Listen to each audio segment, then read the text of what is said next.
Hey everyone, I've gotten this request a lot, so today I'm finally going to take the time to make a handstand tutorial video.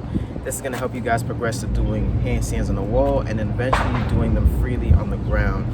I'm going to give you guys some exercises to do to help you build your core strength so that you can hold a handstand comfortably. I'm also going to show you guys a couple stretches to do to protect your joints because your wrists, elbows, and shoulders are the weight-bearing joints in this exercise. I'm also going to show you guys some things in terms of hand balancing and hand placement because initially that is one of the most fundamental things that messes a lot of people up when they're trying to do handstands. So without further ado, let's get into the video. Handstands are an advanced level bodyweight exercise that requires considerable strength in your shoulders, back, triceps, and core to maintain comfortably. The glenohumeral joint, which makes up part of your shoulder joint complex, is the most mobile joint in your body, so keeping it stable during a handstand requires a great deal of strength from your surrounding muscles, namely your rotator cuff. First, let's start off with a few warm-up exercises that can be done to increase your upper body strength and shoulder stability so you can perform a handstand. The first warm-up on the list is arm circles. This is a simple but effective exercise for warming up your shoulders and upper back to increase blood circulation and prepare your shoulders to do work. Typically, they can be done for 2 sets of 30 seconds, rotating forward and backwards. After this is a cross-body arm stretch that will stretch your shoulder and muscles of the rotator cuff. This can be done for 2 sets, holding for 30 seconds with each arm. And finally, a stretch for your forearm and wrist to get the joint mobile and ready for the upcoming exercises. This can also be held for 2 sets of 30 seconds for each arm. Now, getting into exercises to build your core and upper body strength.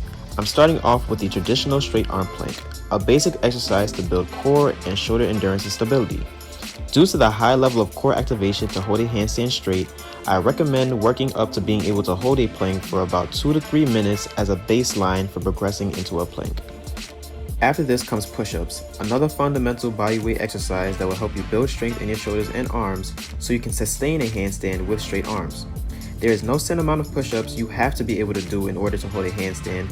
However, being able to complete around 15 to 20 push-ups consecutively and comfortably with proper form is establishing a good baseline of strength in order to progress into a handstand. Next up are decline push-ups. The elevation of your feet with your hands on the ground forces more weight to be supported with your upper body as gravity pushes down on it. Completing push-ups in this stance will increase the strength of your upper chest, triceps, anterior deltoids, and shoulder stabilizers. Again, there is no set amount of decline push-ups you have to be able to do in order to hold a handstand. However, I'd recommend being able to do at least 10 to 12 reps as you progress on towards your handstand goal.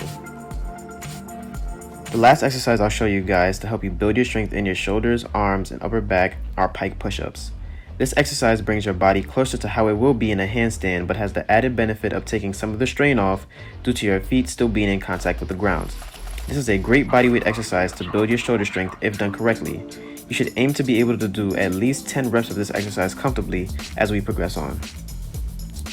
Getting the fundamentals out of the way, let's move on to practicing wall handstands. Start by placing your hands a few inches away from the wall, shoulder width apart, and kick up with your feet until they rest on the wall and your body is straight. This is where your core strength and shoulder stability come in. When practicing holding your handstand, start small with intervals of 10 seconds, then slowly up the time to 15 seconds, then 30 seconds as the hold becomes easier.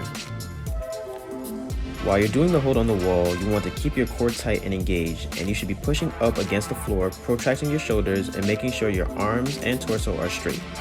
I recommend staying in training in this phase at least 3 times a week along with the other exercises mentioned to build up the necessary strength to be able to hold a free handstand. One of the most important things to consider when doing a handstand is the hand balancing aspect of the movement. And a lot of people will skip over this, or maybe they just don't know about it, so they'll jump right into a handstand, and this is mainly why you'll topple over and land on your back, or you can't keep your feet up straight for any long period of time. So when doing a handstand, you typically want your fingers to be spread out as wide as possible.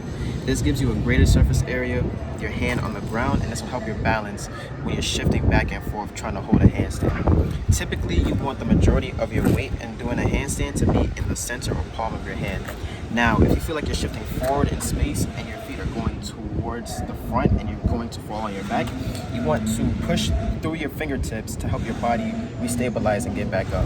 Now, vice versa, when you feel like your feet are coming back down towards the ground and you're about to land straight down, you want to push at the bottom or base of your palm to stabilize your body and push back up. These are very important aspects when doing handstands. The hand balancing is probably one of the most difficult hurdles to get over when doing it, outside of the typical strength barriers and core strength that you'll face. So this is something that you definitely need to work on when doing a handstand. Next up is practicing the kick up against the wall and slowly bringing one leg off the wall for a hold. This is the feeling out process where you have to figure out how hard you have to kick in order to get your body up without crashing into the wall. This is the next progression for holding a handstand freely. Moving one leg off the wall activates more of your core and is prepping you to hold a handstand alone. Here you should also start small, aiming to have one leg up the wall for about 5 to 10 seconds before switching to the other leg and doing the same. Remember to breathe as you do this so you don't feel a pool of blood rushing to your head as you are inverted. And keep your arms straight during the hold. Once you've gotten comfortable kicking up to the wall, begin moving one then both feet away from the wall and maintain that position with minimal assistance for at least 15 to 20 seconds before it's time to tackle kicking up into a handstand and holding it freely. This is one of the last and probably hardest hurdles you will have to get over, partly due to the hesitation you may face when kicking up as you no longer have the wall to catch you immediately if you kick up too hard. You may still be near a wall as a safety net, but you do not want to become overly dependent on it.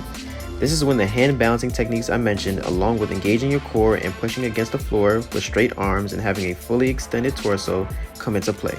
When you're in the air and balancing your handstand, you will have to make many micro adjustments to the force you are putting on your fingertips and palms to keep your body up. To stop some of the swing, it is important to keep your feet together, brace your core, and squeeze your glutes. This will close the chain and stop your back from going into an extension and falling ahead of you. In this phase again, start small. Aim for a 5 to 10 second hold in the beginning, then progress to 10 to 15 seconds, then 15 to 20 seconds, and so on until you can maintain a straight handstand comfortably. And once you get down the basics for holding a handstand, you can progress to so much more.